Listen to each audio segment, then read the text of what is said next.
Welcome back to Podium Esports coverage of the season finale for PCA Sim Racing Series 5 from Daytona International Speedway in Daytona Beach, Florida. James Pike here, the voice of Podium Esports, alongside Taylor Burrish and our producer Ryan Bauer, as we get set for all the action from the sport class of PCA Sim Racing, which is presented by Leland West.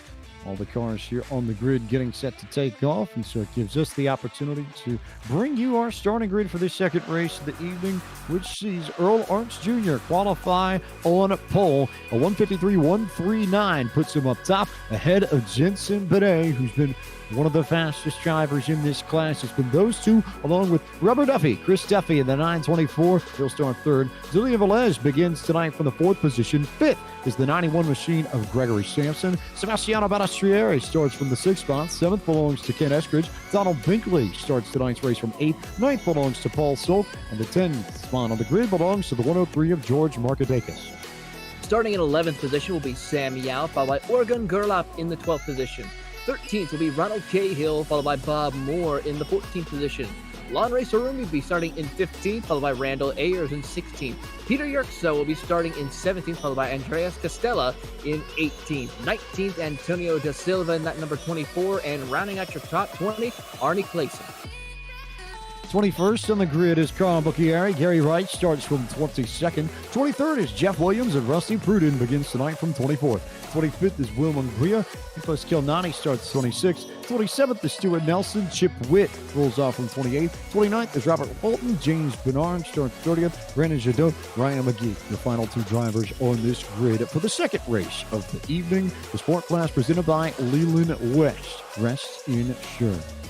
We'll take a look at the track facts here. This is the road course at Daytona International Speedway in Daytona Beach, Florida, which in its current configuration has existed since 1985. Home, of course, to the Rolex 24 at Daytona, the kingpin and linchpin of the IMSA WeatherTech Sports Car Championship.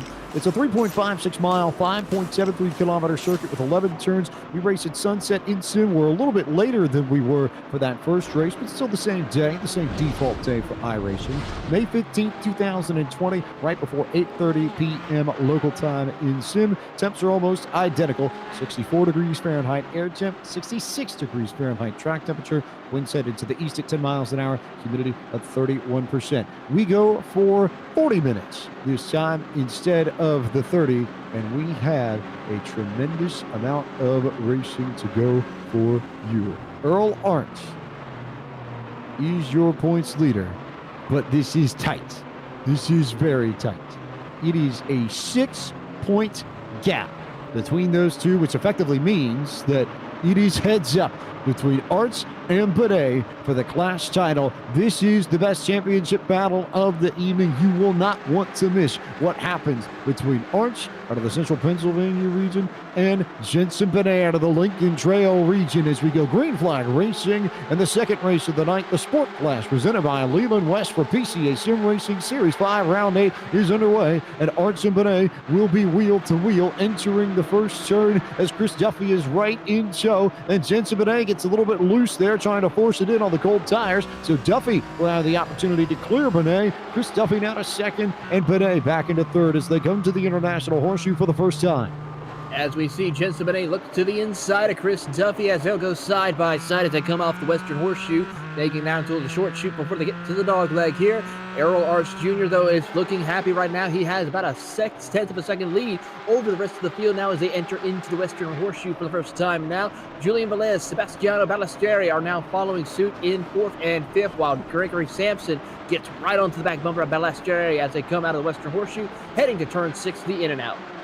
Everybody already set up here in single file motion as they come up to NASCAR 1 for the first time, and everybody pretty much there together, not really fighting much of anything as it stands, but Benet back to third. That's the biggest key here.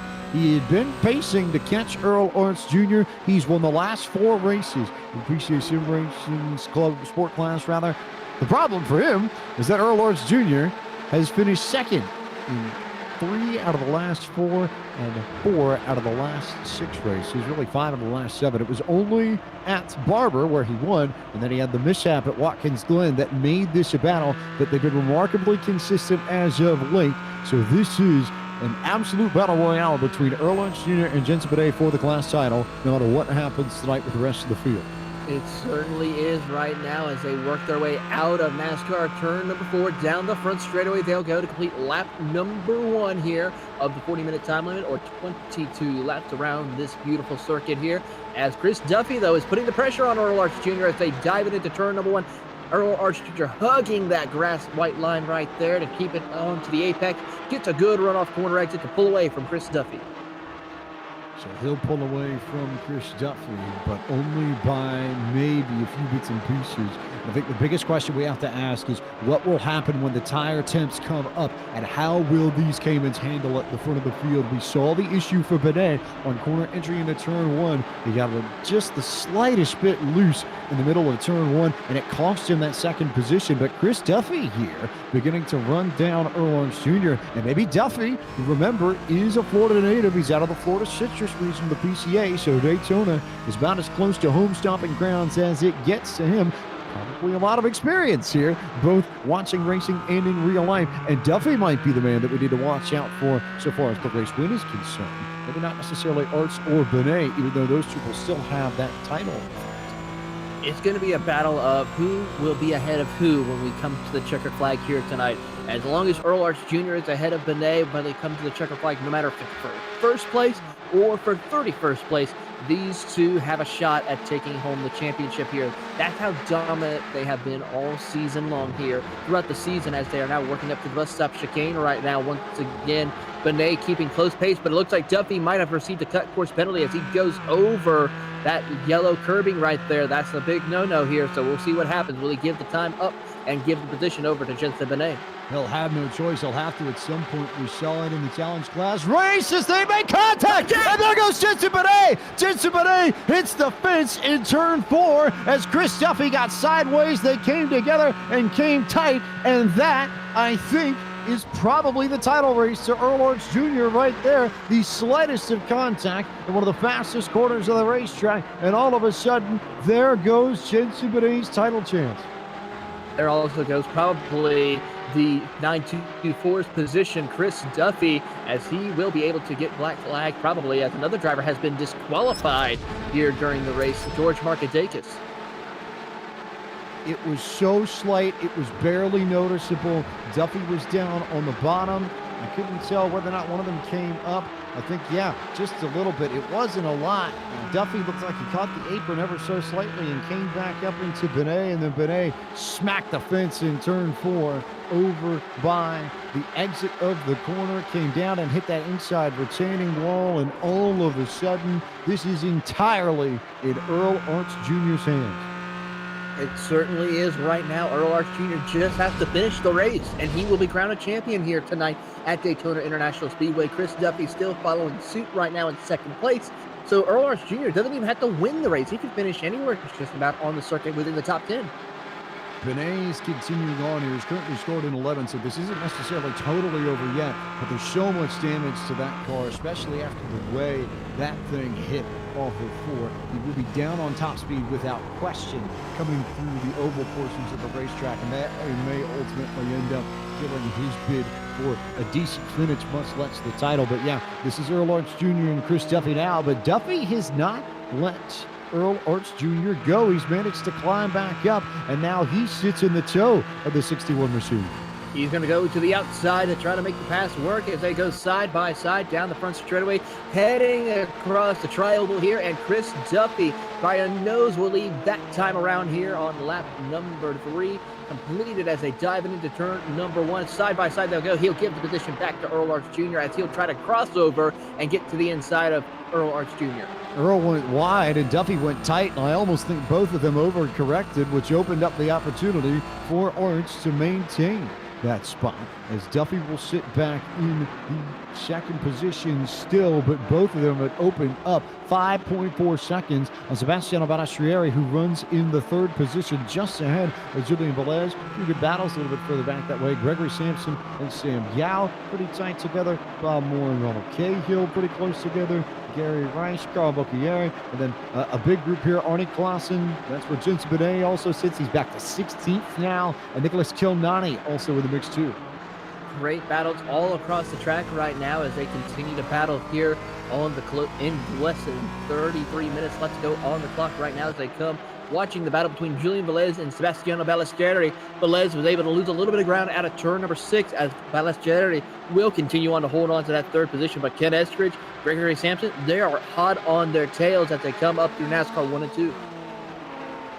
Coming through NASCAR 1 and 2, Duffy there with all kinds of pressure on Earl Arts Jr. Last time by, Duffy was faster by almost a full second. There's no doubt there's pace in that machine. The question is who may end up picking up slowdowns, because they both were dangerously close to coming over the curves at the exit of the bus stop, and that's something that both of these drivers are going to have to be mindful of. This may be a game of who manages to exit the bus stop safely and not get the time penalties. Might be the one in the best spot at the end of this. It might not necessarily be a matter of pace.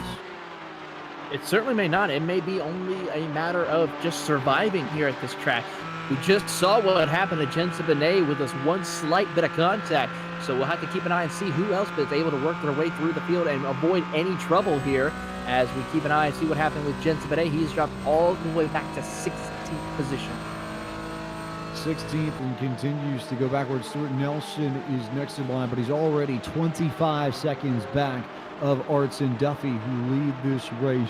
It will need to be some kind of wild miracle for Jensen Benet to pull this out now. The only thing that I think will throw this title race off is if Duffy is able to pressure Arts into some sort of mistake that ends up forcing Arts to wreck. That, I think, is about the only way Benet's going to get back into this now. I have to agree with you on that, James. I'm still keeping an eye on this battle for third position because Ken Eskridge, Gregory Sampson have caught up even more so to the back bumper of Julian Velez and Sebastiano Balastrieri as they come out of turn number 6 right now, and they are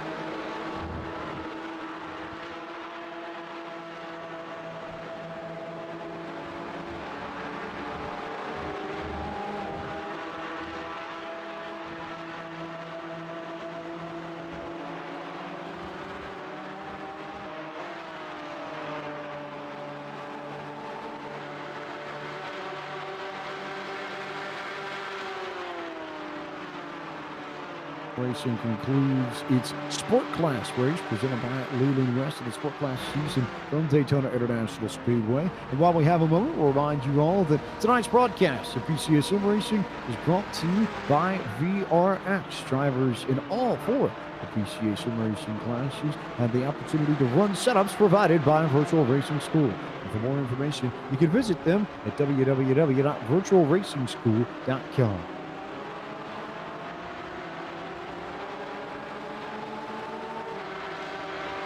All about Earl Arts and Chris Duffy at this time. Nicholas Kilnani, I think, has picked up a toe, or no, picked up a slide rather. He's in trouble. He's gone around, exiting that corner over on the far end of the racetrack. As he, I think, might have overshot the corner entirely. A big mistake from Kilnani as there's contact a little bit further back between Antonio de Silva and Rusty Pruden. But again, Arts Duffy, then 9 seconds back to Velez and Sampson, and the Balastrieri and Eskridge. And then as you go further back through the field, good battle between Bob Moore and Randall Ayers. That's for 8th and 9th. Good stuff between Lonray Cerumi and Gary Rice for 11th and 12th. And then a really good pack. Peter Yerkshire, Carl Bocchieri, Robert Walton, and Chip Witt racing tonight. That's 16th, 17th, 18th, and 19th. And for those of you who are wondering, no, that is not Mr. Chip the Bird for crew chief Christopher Pies. This is one of the other PCA members here running tonight in 19th position, trying to keep up with Robert Walton and Carl Bocchieri in 6th, 7th, 18th, and 17th right now as they are approaching through NASCAR's 1 and 2, not too far behind from Peter Yerxa and Orgun Gerlap for 16th and 15th right now. And keeping much trying to get a train of cars lined up in order to try to work together, see if they can catch up to the rest of the field. They've got some speed if they can make a good run here. As you see, Yerxa head to the inside of Geralt. No question there how that was going to go. Yerxa up to 15th. Geralt back a spot. Bocchieri and Walton and Witt all there within striking distance, but they are all trying to chase down Stuart Nelson, one of our Team Haggerty drivers. Team Haggerty drivers who is up in the 14th position, but also about 5 seconds clear of this pack from 15th on back. And then just ahead of them, you get to the 718 of Jensen Bidet. He now comes down pit road for service. So you imagine this is probably a short pit, but he's going to need a lot to happen in his favor to have a shot at the title once again. As we keep an eye on that battle between Orgun Gerlap and Peter Yerxa, we see Gerlap look to the inside of Peter Yerxa. They're go side by side through turn number 1. As they come off corner exit, Gerlap will have about half a car length over Peter Yerxa, but Yerxa will fight on the outside as they dive down to heading into the International Horseshoe. And here comes Yerxa to hold off Gerlap. Bocchieri will now try to get to the inside and fill the hole, but Gerlap shuts the door as they come out of the International Horseshoe. We also can confirm that race control is still reviewing the incident between Chris Duffy and Jensen Bidet. So far as the ruling goes, we haven't had anything come down on that front just yet. If we get further updates from race control on how that incident is going to be ruled, we'll pass them along as soon as possible. But in the meantime, we watch this really strong battle for 16th. Bocchieri and Walton racing out of the infield section of the racetrack into NASCAR 1. Great battles all throughout the racetrack here tonight as we are seeing a lot of the action start to heat up as Gregory Sampson and Julian Velez are battling for 3rd position. They were able to get around Sebastiano Ballestieri. They'll go side by side through NASCAR 3 and 4. Kind of like almost the same situation that we saw Duffy and Benet, but they were able to keep it clean as they come out of turn number 4 of NASCAR turn 4. As we keep an eye, and big issues for the race lead. Chris Duffy takes the lead away from Earl Arts Jr. after Earl Arts Jr. makes a mistake in turn 1. It was a mistake from Earl Arts Jr. He overdrove the entrance into turn 1. Duffy was to his outside, and Arts was trying to draw back even with Duffy's 924 to defend the inside, and instead he overdrove the apex, sent himself up the racetrack, opened up the inside for Duffy to come right on through, and now it means that Chris Duffy, was your race leader, but then made a mistake over the International Horseshoe, and Earl Arts Jr. is back in control of this race once again. So we just saw that we can see Earl Arts Jr. make a mistake here at Daytona International Speedway. So he definitely has to keep it straight and narrow, keep focused, not lose any sight of what's going on around him. Otherwise, he could make a worse mistake where he could end up behind the wall or, in fact, behind his championship contender right now, which is of course, Jensen Benet. Jensen Benet, of course, sits 24th in the standings right now. So if one false move and one error could cost a championship for Earl Arts Jr. if he makes a serious mistake similar to what happened to Jensen Benet.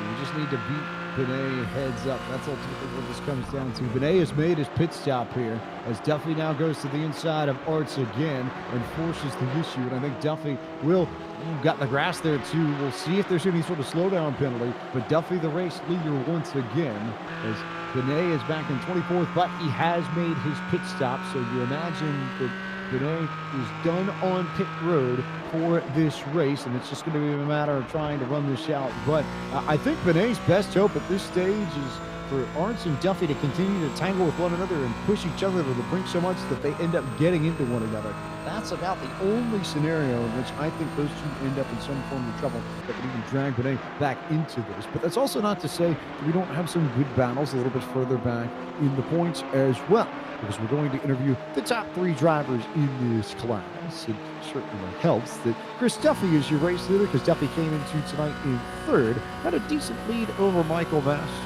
So see see if Duffy can beat him, and he ends up third in points. It may end up being Arts Bidet Duffy that we talked to, and then our Haggerty Driven to Excellence Award winner, which I suspect is probably one of those three, as Duffy continues to try and steer this thing with the rear end of the car. You see so much throttle input there, and even though it's more nuanced and not necessarily as powerful on this Porsche Cayman GT4, you certainly get a lot of ability to drive from the rear of the car when you get the throttle down and when you begin to accelerate, especially coming through the infield where you need all that mechanical power. You certainly do here, and especially to help propel you through and out of these corners in order to get those needed power down here at Daytona. It is a lot of things going on here with mechanical grip. You will see a little bit of the aerodynamics coming into play with the track because of the long straightaways here and the opportunities to help propel your car with the draft, but for the most part, mechanical grip is still going to be important for these drivers in order to help get the speed off corner exit right now, especially the bus stop chicane and the two horseshoes. Oh, Lord Jr. was just about sideways there, coming through the bus stop. You tuned in to Series 5, Round 8, Sport Class coverage presented by Leland West, part of the Sports Premium. The season finale of PCA Sim Racing for the fall, the final big race of the 2020 year before we get set for 2021 and all the fun that that's going to be. 3 different forms of PCA Sim Racing. You get an expansion of PCA Sim Racing like never before. As you see some of the great shots presented to you by producer Ryan Bauer, you get a good look at the infield here at Daytona and see exactly what you can expect from all the madness that you see right in the International Horseshoe. Certainly is a great battle for these drivers as they work their way through the International Horseshoe right now. It is still going to be Earl Arts Jr. now getting around Chris Duffy as they work their way. Nope, actually, it was lap traffic they were getting around right now. But Earl Arts Jr. still trying to keep up with Chris Duffy, doing a great job, as Duffy, though, was the fastest car on the track last time around as they work up to the Western Horseshoe, as Duffy keeps doing what he needs to do, just keep focused and holding on to the race lead. But here comes Earl Arts Jr. trying to take a peek to the outside as they come head up to turn number 6. With that big one there, you look off the rear deck of Chris Duffy. These two just trading blows at this stage, but not unlike what we're seeing a little bit further back in the pack too. You've got Sarumi and Rice in a good battle. Yertz and Goralp in a good battle. Looks like Robert Walton and Chip Witt also still fighting each other. We're also watching the pit stops as well, because we know these drivers are going to need to make at least one. As everybody from 26th on back, and then Jensen Bidet in 22nd has come down pit road. We can also tell you, in particular, that Chris Duffy is not going to be penalized by race control. No penalty on the incident between Duffy and Binet. Race control is deemed that a racing incident, and so we carry on with Duffy, your leader, ahead of Arndt. Gregory Sampson is now up into 3rd, and then you've got that pack of Velez, Balistrieri, and Eskridge in 4th, 5th, and 6th. Let's take a look at that battle right there between Velez, Balistrieri, and Ken Eskridge right now. Those 3 cars have been battling it out since the drop of the green flag right here as they work down the front straightaway. Here comes Sebastiano to the outside of Julian Velez. They'll go side by side through the trial. Velez, Sebastiano will be able to get the position over Julian Velez, but let's see if Velez will hold on as they dive it into turn number 1. Ooh, Velez clips the grass a little bit, goes a little wide, but is able to hold on. This could be the opportunity for Sebastiano to take position, which he does. Ken Eskridge now will try to slide through to get the position, but backs off to allow Velez to continue on. Oh, Velez made Eskridge check up a ton. There was no question about it. They were going to collide into the S's leading up to the International Horseshoe. And there was nothing, I think, that Eskridge could have done if he had tried to go full send in there with Velez. It almost certainly would have resulted in an incident between the two of them. So Balistrieri up into 4th, Velez back to 5th, and Eskridge maintaining 6th, ahead of Sam Yao, and then Bob Moore, Randall Ayers, Gary Rice, Lonray Sarumi there in the mix too.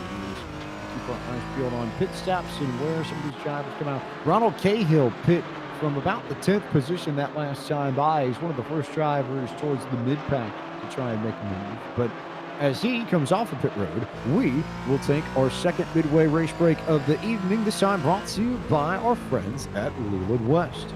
Leland West was started by PCA member Holly Bromberg after he recognized the need for more affordable Porsche insurance. We quickly found that over 11,000 PCA members also shared this need. And since 1981, Leyland West has offered its select automobile insurance program to PCA members across the United States. Working with collectible automobiles on a daily basis makes working at Leyland West as fun as insurance can be. And following in Holly's footsteps, they know their enthusiasm and expertise help make them the best choice for collectors and enthusiasts alike. Leyland West, rest in sure. Chris Duffy, local man tonight, Florida Citrus Region driver, has been the only one to put pressure on Earl Arndt Jr. and currently holds the lead by maybe a car length over your points leader. Duffy currently third in points in the anyway. Earl Arndt Jr., your points leader, coming into tonight by 6 over Jensen Bidet out of the Central Pennsylvania region, on track as it stands to win the Sport Class title if these results hold. We'll see if it's the same way in 20 minutes or so. Third tonight is Gregory Sampson, another one of our Maverick Region drivers. We told you that the Maverick Region would feature more prominently as we run our way through the classes, and so it stands here. Dallas-Fort Worth Metroplex with a strong following in PCA Sim Racing. He's just ahead of Sebastiano Balestrieri, which is part of another powerhouse region in PCA Sim Racing. We have the Metropolitan New York region. That's what we've seen from the New York City area drivers in these classes tonight. Fifth is the Northern New Jersey region's Julian Velez, home region 2 Pro Class champion of Series 4. Michael Polisek, Velez rounding up the top 5 in his, shall we call it, pink checking machine. Ken Eskridge out of the Heart of Dixie region, which covers northern Alabama, Huntsville, Space Center, Space Camp for all of you who lived the 90s. Eskridge runs in 6th in his orange Porsche Cayman. 7th belongs to Sam Yao. He too, part of the Metropolitan New York region.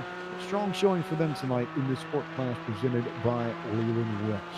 8th in all of this happens to be Balmore.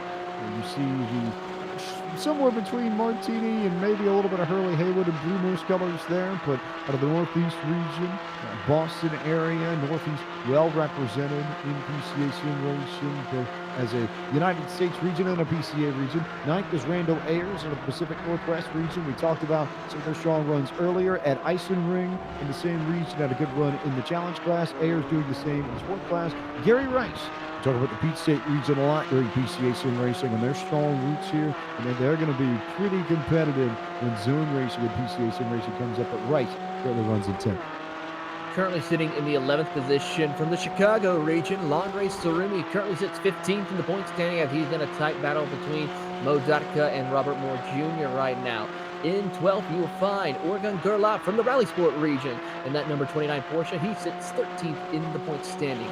Peter Yerkes from the Down East region sits 9th in the point standing, sits 13th on the track right now, as the 32 of Stuart Nelson having a great run here tonight, working his way through the field. He's about 1.5 seconds back from Yerkes. In 15th, you'll find the 80 of Carl Porcheri, as he is now working his way through, having a slow night tonight, but has worked his way up to 15th.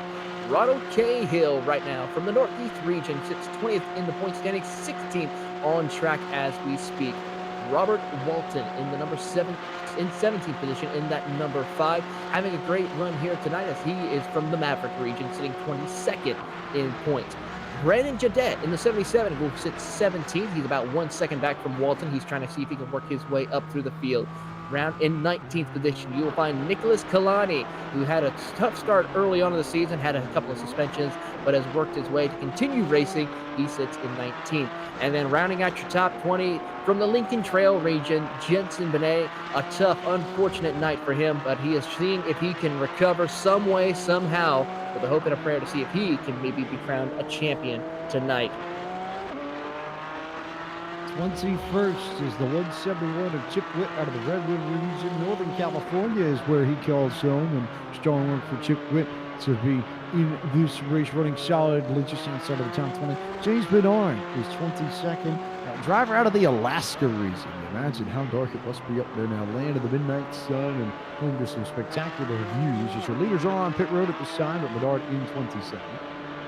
Ryan McGee out of the Nordstein region, which for those unacquainted with the German language, translates to North Star. If you have a hockey background, it'll help.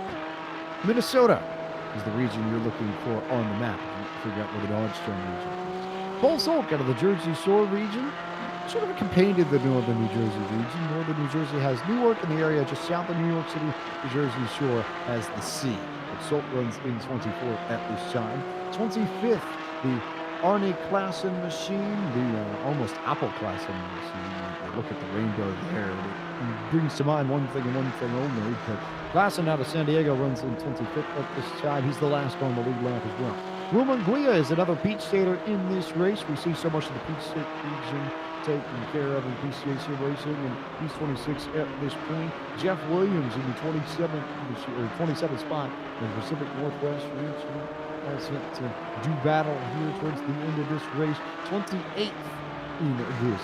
Another Metropolitan New Yorker. This time it's Antonio de Silva with the speed. He runs in the 28th position. 29th. Is Andres Castella out of the Maverick region. Dallas, Fort Worth, so much speed that he's had over the course of the season, and that region has had over the course of the season. He's going to factor heavily in the pro class. Rusty Pruden is 30th. He runs in the central Indiana region, and too shabby run there by any stretch of the imagination for him. And then 31st in the last car running is the O2 of Donald Binkley of the Music Stock region, Nashville, where Music City is where Binkley calls home. He runs in at 31st. And that concludes our midway race break, which is brought to you by Leland Rest Insured.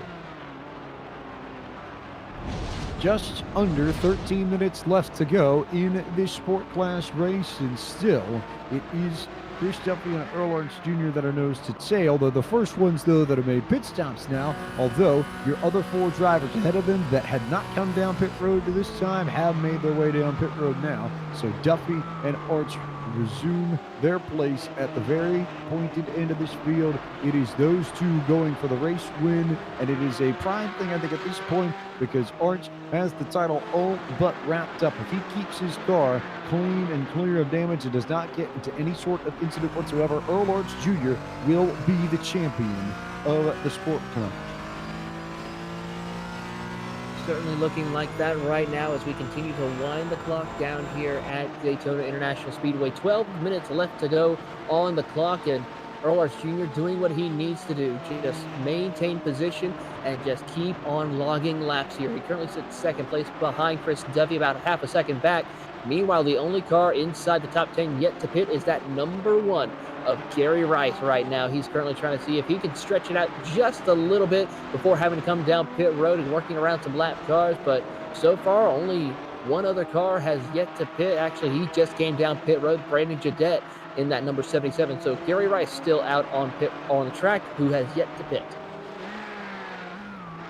Gary Rice, your race leader, the number one machine on the racetrack, and a very brilliant sort of greenish blue that you see on that car. He and other Peach Stater, surprise, surprise, we know how strong they are. So we'll wait to see when Rice comes down pit road, and then everything else here should be relatively straightforward. That'll move Gregory Sampson back up into a podium spot for this race as well once Rice completes his service. We are waiting to see what will happen right now as we continue racing. Gregory Sampson still holding strong to the race lead by the looks of it. Actually, no, its timing this morning has just updated by the looks of Chris Duffy and Earl Arch Jr., who are still battling it out side by side as they come across the line. Earl Arch Jr. will lead that lap as they dive it into turn number one. Chris Duffy will try to maintain the race lead, though.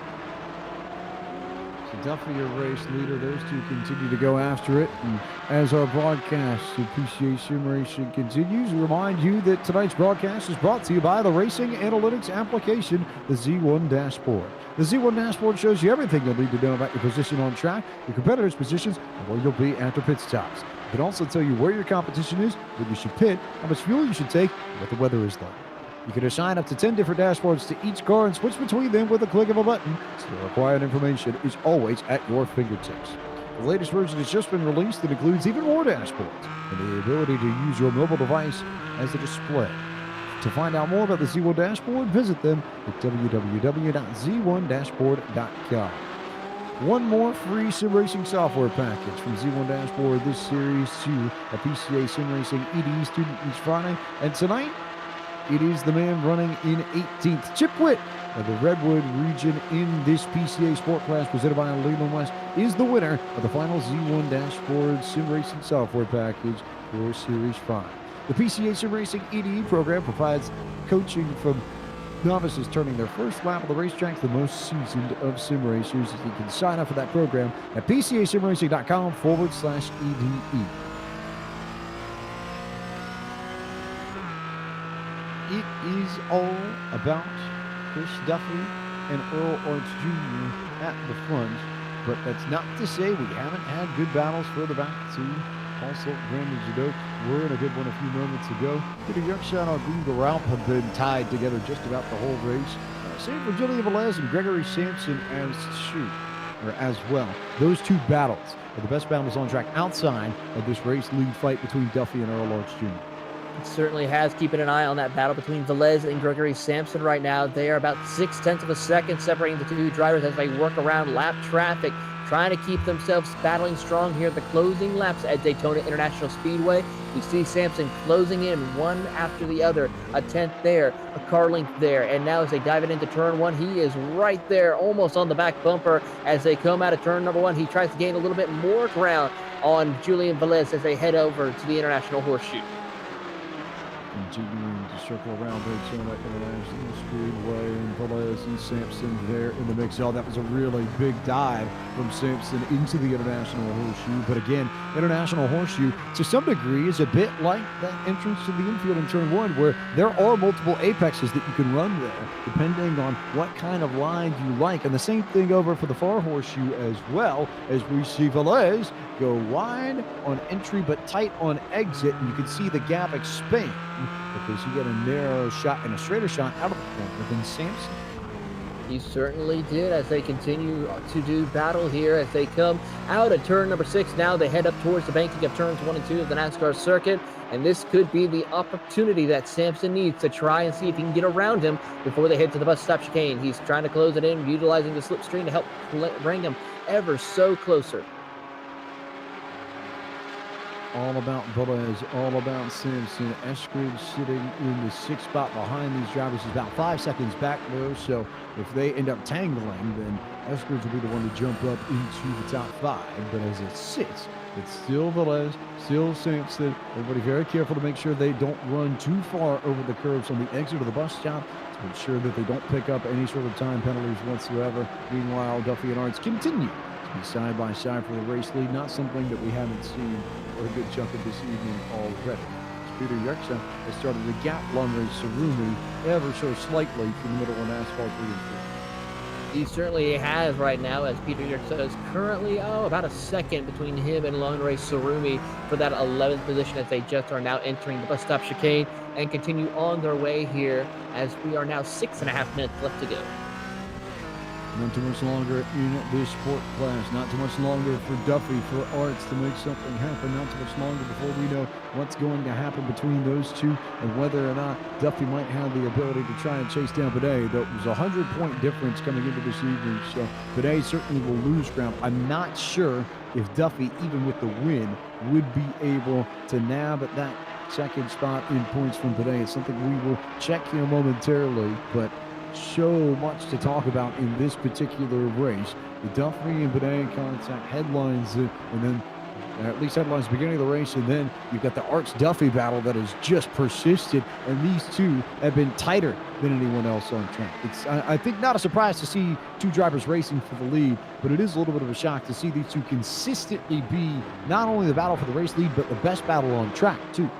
It certainly is great battling. They haven't let, other than when they had the incident with Jensen Bidet, those two have been battling since the drop of the green flag and will continue to battle all the way to the checkered flag as we see Earl Arts Jr. utilizing the draft to close that gap. Will he try to go to the outside as they come off the current NASCAR circuit down the front straightaway? They will go and see if we can make a pass to the outside. No, he's going to stay tucked up behind him, utilize the slipstream to bring him ever more closer to that back bumper. Now he'll peek out to the outside, try to see if he can slingshot his way around, but can't quite make it work. Breaks into turn number 1, and Chris Duffy will hold on to that position. Also, an updated note on the points, especially between Duffy and Binet. Binet came into tonight with a 102-point lead on Duffy, which means, by my quick math, that Binet could finish 18th or better if Duffy wins and still hang on to second. Benet currently runs in 16th. So as it stands, that should give us Arch and then Benet and then Duffy in that order for the final class standings. But Duffy wants to try and pick up his first win since Laguna Seca to start off the year. He would bookend the season with victories in the first race and the last race of Series 5 if he can hang on for the next 4 minutes and change. Certainly can be right now, as we see Earl Arch Jr. get a little bit struggling out of turn number 6, drops back a little bit compared to Chris Duffy, has dropped it to about 0.8 of a second, now 0.9 of a second now as they come out of NASCAR turns 1 and 2. So Duffy has a little bit of breathing room as they head to the bus stop chicane. They're not just a shade, and I think we can say the same about Velez and Escalade, who managed to split themselves a good bit. Bastieri, too, as Velez has fallen off in recent laps. So that really does just leave us that battle at the very front. And maybe James Bernard and Will Munguia, that one's also within about a second. And obviously Pruda de Andres Castella towards the back, too. But this is about Duffy and Arch now at this stage. Who gets the race win, and can Arch hang on for the class win and the title of the sport class at the end of this race? Certainly will be, as they continue to battle as they come across the start-finish line here. It is going to be 3 minutes to go around the circuit here as they head to turn number 1. Earl Arch Jr. laid into the braking zone, trying to gain as much ground on Chris Duffy. Duffy gets a little bit loose. Here comes Arch, but Duffy will shut the door on him. Duffy will indeed shut the door. And I think another thing of note here as we watch the way this points battle is played out, I'm going to talk about the importance of consistency and how big that's been. Earl Arch Jr. has been either first or second in all but one race this season in the sport class. That looks like it would continue tonight. And Benet, if you really start digging into this, he's won every race save for the first race at Laguna Seca where there were issues abound. And then you think back to race 3 at Barbara Motorsports Park where there was contact with the lap car that got him in trouble, and he eventually finished outside the podium. Unfortunately, that contact, given the way the rules work, I think may end up being the gap in points that cost Benet a shot at the title here. It certainly could be right here. And unfortunately, we'll have to see what will happen when he comes back next season. Will he be still in the same class, or will he go up a class? Yet to be determined. But right now, Earl Arch Jr., Chris Duffy side by side as they come off a NASCAR turn number 2 down the back straightaway, as Duffy will utilize the outside line to get the better run into the bus stop chicane, as Earl Arch Jr. will drop back as they go through there, hitting their marks coming through. It is going to be 2 laps to go this time by. It will be Duffy and Arch 1-2, barring the completely unexpected and not too much lap traffic for them to deal with. If you're wondering where that picture or what that picture is, Paul Zolk is the next car up the road, but it's about maybe 20 to 25 seconds. So this is all about these 2 drivers as they come across the line to take the white flag. It is essentially a victory lap for Earl Arch Jr., but he could come away with a race win at Daytona 2 if he decides to push. Certainly will be as they continue to go into turn number 1. But we see Earl Arch Jr. just taking his time, not really putting the pressure on him as they come up through turn number 2 and now heading into the International Horseshoe for the final time. Earl Arch laid into the braking zone, trying to see if he can get to the back bumper of Chris Duffy. It won't work this time down as they go through the short chute, heading to the dogleg. Only a few more places, I think, for Arch to try and make this move. The second horseshoe would be one of them if he pushes. Maybe the entrance to NASCAR one as well, but maybe the bus stop coming down to it. You don't necessarily think this lap is big, and you saw the big lunge there from Arch. He certainly tried, but couldn't get to the quarter panel of Duffy. He certainly will try again, once again, as they head up to turn number 6. He's going to try to utilize that slipstream to see if he can carry a little bit of momentum to help get to the inside before they get to the bus stop chicane. Up to the banking once again through NASCAR turns 1 and 2. This should be the time where we see Earl Arch Jr. start to close the gap between the 2 drivers as they come out of NASCAR turn 2, heading to the bus stop chicane for the final time. One more shot for Earl Arch Jr. realistically to get this, unless Duffy ends up with a slowdown penalty on the final lap, and it's right here entering the bus stop. You see the toe that Arch gets. He lunges just a bit there on the shift, but not really going to force the issue, and Duffy is going to come across the curbs, and it's flat out here to the start-finish line. And let's not take away from what Chris Duffy has done. He's been pretty solid and has had speed, maybe not necessarily the luck that he's had, but pace to win on multiple occasions, and he is going to get it done for the second time in Series 5 of the sport class presented by Leland West here at Daytona if he can hold Earl Arts at bay, but it's going to be tight at the line. They will be side by side, and I think maybe, just maybe, it was Duffy. It was really close between the two, but Chris Duffy wins the season finale of the sport class presented by Leland West for Series 5, and Earl Arts Jr. off the back of 7 finishes of second or better and 1 victory at Barber Motorsports Park is the champion of the sport class for Series 5 of PCA Sim Racing presented by Leland West. What an excellent performance for Earl Arts Jr. to take home the championship, and a tight battle for the race win between him and Chris Duffy, who will take home the checkered flag here tonight at Daytona. Hometown favorite, so I'm pretty sure all of the PCA members in the Florida area are excited for Earl Arts Jr.'s victory here at their home race.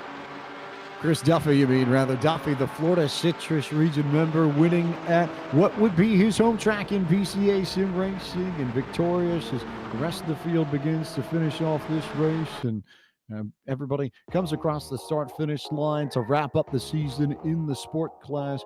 Duffy and Arts 1 and 2, though, 2 of the best drivers all night, and Jensen Benet is going to come across the line and finish in the 14th position, which officially confirms Arts' championship. It also means that it confirms his place at second in the standings. So Benet will finish second in points behind Arts. Duffy will be third at the end of it all, and we will wait to see who picks up the Haggerty Driven Excellence Award, that our 4th award within this class. We'll talk to all the winners of those awards in just a few moments. Of course, those top 3, though, guaranteed to come away with VIP memberships to the Haggerty Drivers Club, so we know Duffy, Arts, and Jensen Benet will at least walk away with those, but the title to Earl Arts as we wait for the final few drivers to complete their runs here, and we keep our eyes peeled on who wants to celebrate the most. But Chris Duffy, your winner in the sport class, and it is now time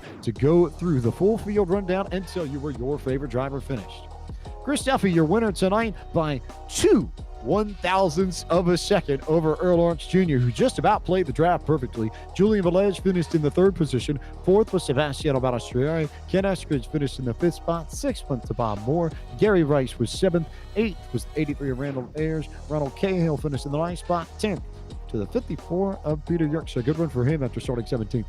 11th will go to Organ Garlap in that number 29, followed by Sam Yao in 12th position. 13th goes to Lanray Surumi, followed by a great run for Stuart Nelson. Started 27th, will finish 14th. Jensen Benet, tough night for him. Disappointment with 15th, finishing here tonight at Daytona. Carlo Borchieri will come home in 16th, followed by Gregory Sampson in 17th. 18th will go to Chip Witt, followed by the 19th position, about 10 spots gained for him, Robert Walton in 19th. Rounding out your top 20, the last car on the lead lap will be none other than Ryan McGee.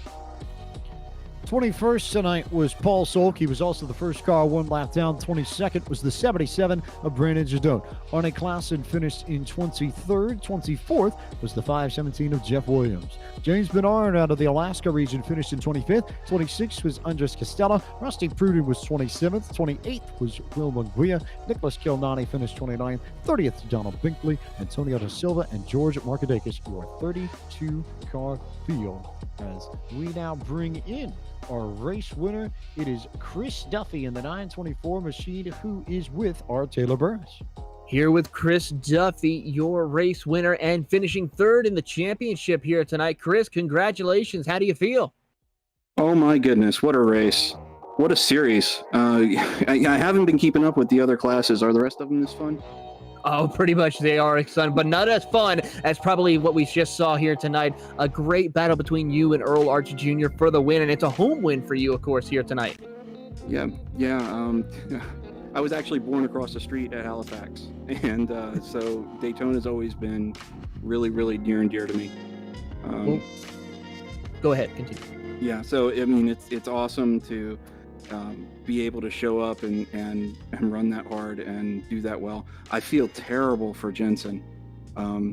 We were really close there. I didn't think I hit him, but I think Race Control reviewed it and said it was netcode, but that is really unfortunate. It would have been, if it could have been better, it would have been better if it was the three of us up there. Well, with that, thinking about it was how things are going to go for you next season. What are you most looking forward to as you get ready for the new series next year? Next season is going back to the RSR, I believe, and I'm actually not very good in the RSR. The Cayman GT4 is a lot more like a 924 or 944, which is why 924S 944.com is on the car. My family and I have been in those transaxle cars for the last 35 years, and that's my dad's website, and he does all kinds of assistance for folks that own those cars. He can rescue a car for you. He's got parts, he's got how-tos, and he's generally a nice guy. So all of my experience with Porsches is in those transaxle cars, which of course are a lot slower than the Cayman, but drive quite similarly, I would say. All right. Well, before we let you go, Chris, and celebrate this win and this podium finish in the championship, who else would you like to thank? I mean, really, it comes down to my parents, who got me into Porsches and cars at a young age, and have put up with the consequences from that. And of course, my wife and kids now, who also put up with the consequences of this hobby.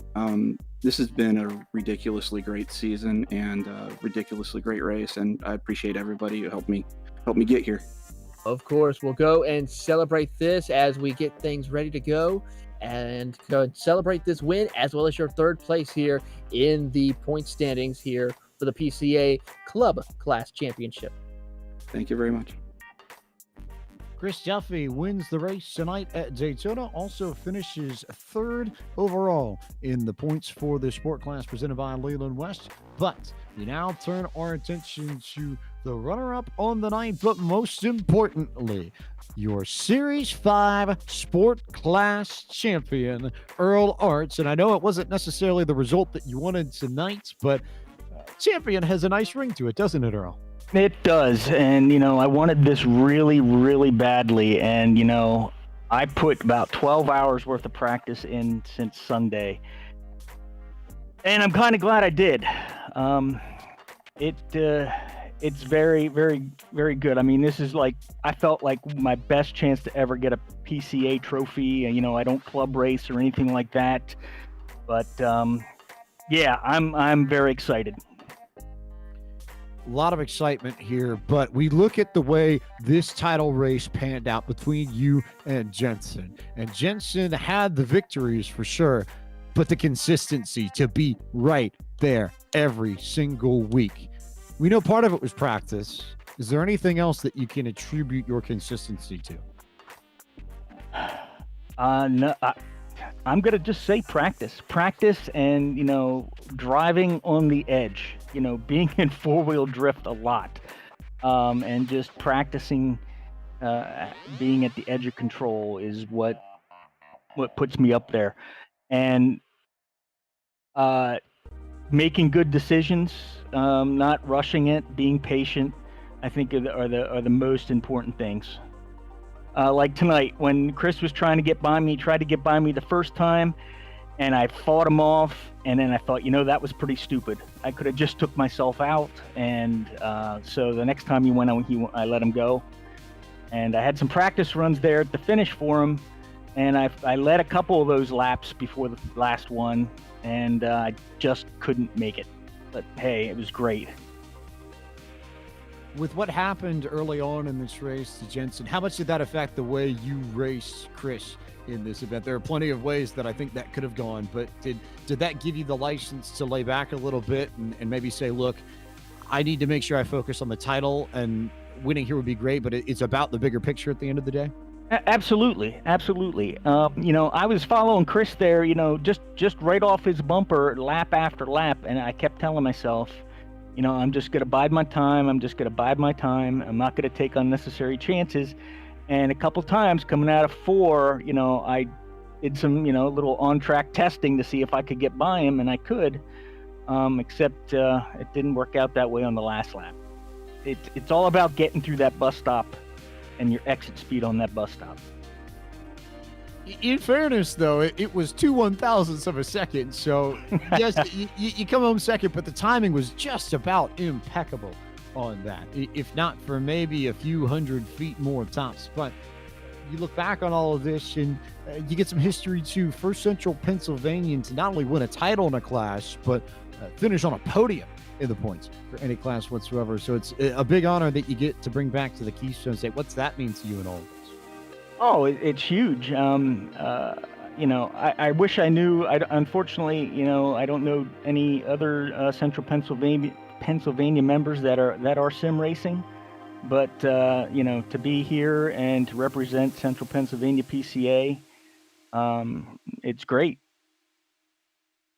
I have a feeling, I have a sneaking suspicion that we're going to know who Earl Arts is when the Central Pennsylvania members of the PCA open up the national newsletter and see e-break and see your name in there as a champion of PCA sim racing. I know there are plenty of people that made it happen for you. Who do you need to thank?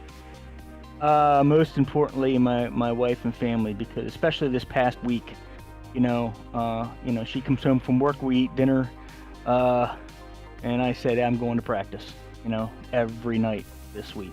And, you know, whether it was a practice race with PCA sim racing or with just by myself, you know, just hours and hours and lap after lap. And I'd also like to thank, you know, Podium Esports for what you guys are doing. And of course the PCA and Michelin and Haggerty, Leland West, and Porsche, obviously. Yeah, I'd like to thank all of them, and I'd like to thank my good luck charm tonight, Milo Stavely. I made sure he watched. He was tuning in for my last win, so I felt I needed him to be watching tonight as well. Well, Earl, on behalf of everyone at the Porsche Club of America and Podium Esports, congratulations on your PCA Sim Racing Series 5 Sport Class Championship presented by Leland West, and bring that home with pride to Central Pennsylvania. Thank you so much for your time this evening, and enjoy that VIP membership into the Haggerty Drivers Club too. Well, thank you. I will. Earl Arts Jr., your champion of the sport class. We now turn our attention to Ken Eskridge, who comes away with the Haggerty Driven to Excellence Award, which is for the driver with the lowest amount of incident points over the course of the season in class. For those unaware, if you run into the wall, go off track, run into something or someone, you pick up incident points in iRacing. The driver with the least amount of incident points comes away with the Driven to Excellence Award in the sport class. It's Ken Eskridge out of the heart of Dixie region. He is with Taylor Burris. Here with Ken Eskridge. Ken, congratulations on your Haggerty Driver Driver of Excellence Award here tonight. Tell us, how were you able to just keep it clean, and how your thoughts were this entire season? Well, I'll tell you, I bought my first wheel back in May for the sole purpose of joining the PCA sim racing. So the summer program for PCA, I went from not being able to keep the car on the track at all to where I'm at now. And I owe that all to the great league we have here as far as helping new drivers like myself along. And without their help, I wouldn't have came as far as I did, because I really had trouble driving at first. Well, with that, what are you most looking forward to coming back into 2021 with the new series coming up? Well, I think I know a little bit of what I'm doing now, so hopefully I'll be really consistent next season. But, really, this is the most fun I've ever had. So just to come back into this league and enjoy it as much as I had this year, I'm sure it's just going to get better. All right. Well, Ken, of course, go and celebrate this award that you have collected here tonight. Thanks to Haggerty, of course, for providing the Driver of Excellence Award here for Ken Eskridge here from the heart of Dixie region. So congratulations once again to you, Ken. Very much. I really appreciate it. Ken Eskridge out of the heart of Dixie region, winner of the Haggerty Driven to Excellence Award for the sport class presented by Leland West. And that will conclude our coverage of the second race of the evening. And one more time, a tremendous thank you to Leland West for the support of the sport class all season long. They've been a tremendous influence on the way things have gone in the sport class, and our hats off to their support throughout Series 5 of this class of racing. For those who are on YouTube, it is now time to exit full screen mode, head down to the bottom left, click the PCA Sim Racing blue button, head back to the main channel page, and jump to the club class video presented by Michelin. Our third race of the evening coming up.